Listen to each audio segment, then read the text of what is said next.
Bismillahirrahmanirrahim. Today's topic of discussion is histology, general and gross anatomy of male reproductive system. तो male reproductive system को study करने के लिए हम इसको चार पार्ट्स में डिवाइड करते हैं. एक उसके गुनेडल पार्ट को जो पेयर्ड होता है और इसका नाम टेस्टिस, फीमेल में ये ओवरी होगी. दूसरा इसका पार्ट होगा जेनिटल डक्ट होगी. तीसरा पार्ट होगा accessory sexual gland. Genital duct भी पेयर्ड होती है. एसेसरी सेक्सुअल ग्लैंड ये तीन होते हैं. बल्बो यूरेथ्रल काउ जिसको काउपर्स भी बोलते हैं, प्रोस्टेट और सेमिनल.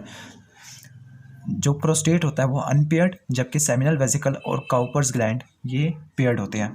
चौथा होगा मेल कॉपुलेटरी ऑर्गन जो पेनस होगा. स्टार्ट करते हैं गुनेड से. हमने इसका सिर्फ बेसिक ओवरव्यू लेना है गुनेड का, टेस्टिस का.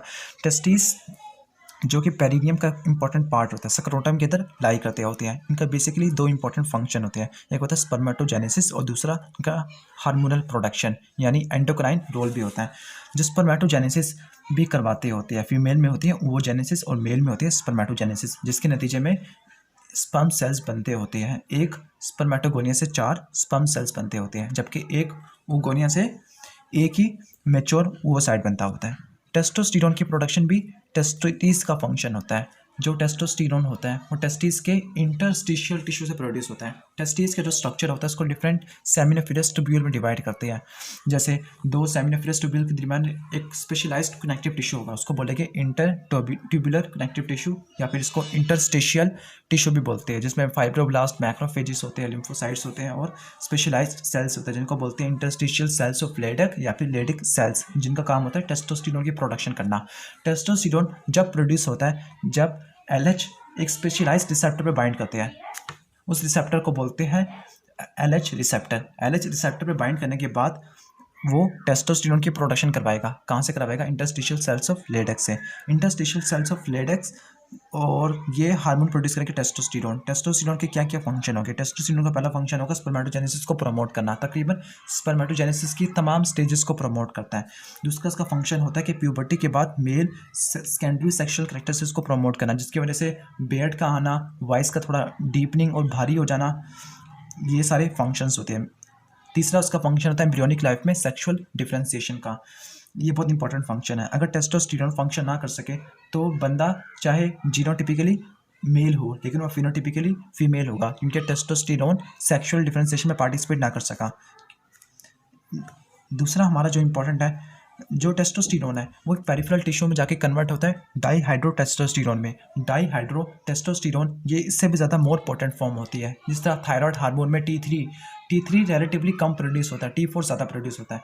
T4 जब पेरिफेरल टिश्यू में पहुंचता है तो वो T3 में कन्वर्ट होता है, वो T3 ज़्यादा पोटेंट फॉर्म होती है. इसी तरह जब टेस्टोस्टेरोन अपने पेरिफेरल टिश्यू में पहुंचता है, specifically accessory sexual gland, specifically prostate gland, और दूसरा हेयर फॉलिकल्स में आता है, तो ये प्रोस्टेट ग्लैंड की हाइपरप्लेजिया करवाता है. फॉलिकल में पहुंचने के बाद मेल्स में स्पेशलाइज्ड हेयर लाइन होता है, जिसमें फ्रंटल रीजन के ऊपर जो हेयर लाइन होती है वो थोड़ी सी बैंड हो जाती है. तो ये हेयर और प्रोस्टेट में जाके एक्शन करता है. वहाँ पे ये डीहाइड्रोटेस्टोस्टेरोन में कन्वर्ट होता है. डाईहाइड्रोटेस्टोस्टेरोन, वो डाईहाइड्रोटेस्टोस्टेरोन और ज़्यादा पोटेंट फॉर्म होती है और इसकी हाफ लाइफ रिलेटिवली ज़्यादा होती है.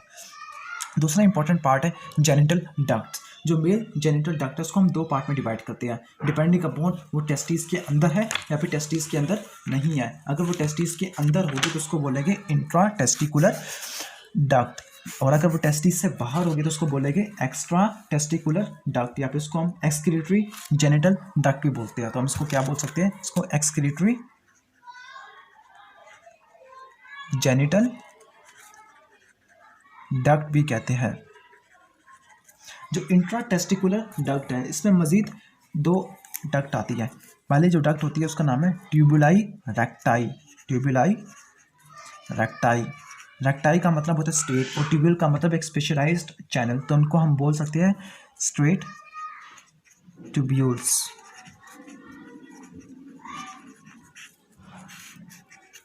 जो दूसरे डक्ट होती है उसका नाम है रेटी टेस्टिस. तो ये दो इंपॉर्टेंट डक्ट होगी, ट्यूबुलाई रेक्टाई होगी, दूसरा हो गया रेटी टेस्टिस, जो कि मीडियस्टेनम टेस्टिस के अंदर होती है. मीडियस्टेनम टेस्टिस के अंदर. अब रह गया हमारा एक्सक्रीटरी जेनिटल डक्ट. इसके अंदर मजीद 4 इंपॉर्टेंट डक्ट आती है. पहले जो डक्ट है उसका नाम है डक्टुलाई एफरेंटिस या फिर इफरेंट डक्ट्यूल्स को बोलते हैं हम इफरेंट डक्ट्यूल्स, या फिर इसको हम डक्ट्यूलाई एफरेंटीज भी बोलते हैं, या फिर हम इसको एक और नाम से भी जानते हैं, उसका नाम है वैसा एफरेंशिया। दूसरा इंपॉर्टेंट पार्ट है वो है डक्टस एपिडाइडमिस या duct of epididymis. Duct of epididymis. Epididymis के 3 पार्ट होते हैं, एक इसका हेड होता है, एक इसके बॉडी होती है, और इसका एक टेल पार्ट होता है। तीसरी इंपॉर्टेंट डक्ट है वो है ejaculatory duct. I think I should put it better. Ejaculatory, so तीसरी डक्ट होती है वो है डक्टस डेफरेंस या फिर वास डेफरेंस, या फिर से वास डेफरेंस भी बोलते हैं। और चौथी इंपॉर्टेंट डक्ट है वो है इजैकुलेटरी डक्ट। याद कीजिएगा, इजैकुलेटरी डक्ट होती है वो जब बनती है जब सेमिनल ग्लैंड की डक्ट और डक्टस डेफरेंस आपस में मिलती है, तो क्या बनती है? Ejaculatory duct. और इजैकुलेटरी डक्ट प्रोस्टेट ग्लैंड के अंदर पेनिट्रेट करते हुए यूरिथ्रा के अंदर ओपन होती है, वो हम यूरिथ्रा के अंदर देख लेते हैं। तो ये थोड़ा बहुत ओवरव्यू हो गया डक्ट का। अब हम थोड़ा सा समझ लेते हैं एसेसरी सेक्सुअल ग्लैंड का। जो एसेसरी सेक्सुअल ग्लैंड होते हैं वो 3 कैटेगरी के होते हैं, 2 पेयर्ड होते हैं और एक अनपेयर्ड होता है। अनपेयर्ड कौन सा होता है? Prostate gland. और जो पेयर्ड होते हैं वो कौन कौन से होते हैं? Bulbo urethral and seminal vesicle. तो ये 3 कैटेगरी के हो गए। इसमें एक अनपेयर्ड कौन सा होगा? प्रोस्टेट। और पेयर्ड कौन सा होगा?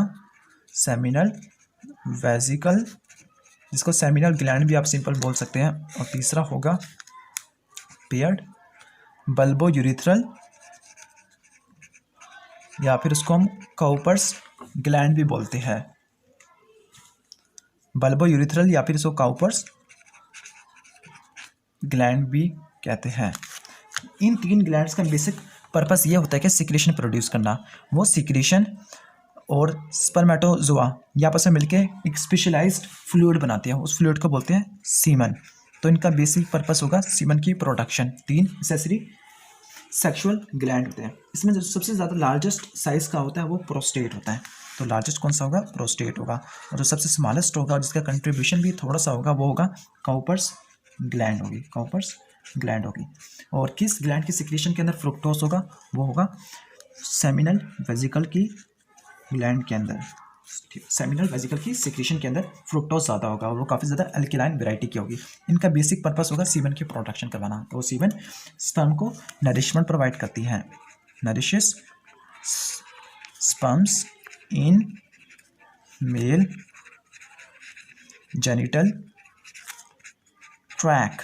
मेल जेनिटल ट्रैक के अंदर नरिशमेंट प्रोवाइड करती है।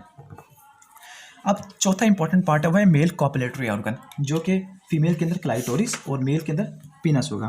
पिनस के 3 मेजर पार्ट होते हैं, रूट, बॉडी एंड ग्लैंड्स। और ग्लैंड्स एक टर्मिनल डिस्टेंडेड पार्ट होता है। जो ग्लैंड्स वाला पार्ट है वो काफ़ी ज़्यादा सेंसिटिव होता है। यहाँ पे जो सेंसरी रिसेप्टर्स स्पेशली मीजरल कॉर्पसल्स जो कि टच को रिस्पॉन्ड करते होते हैं वो काफ़ी ज़्यादा अबंडेंट होते हैं। और ये ग्लैंड्स इरेक्शन में पार्टिसिपेट करवाता होता है, यानी ये सेक्सुअल अराउजल में पार्टिसिपेट करता होता है।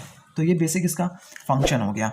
और जो अनसर्कमसाइज्ड मेल होते हैं उनमें एक स्पेशलाइज्ड कवरिंग होती है, ग्लैंड्स पेनिस को कवर करती है। उस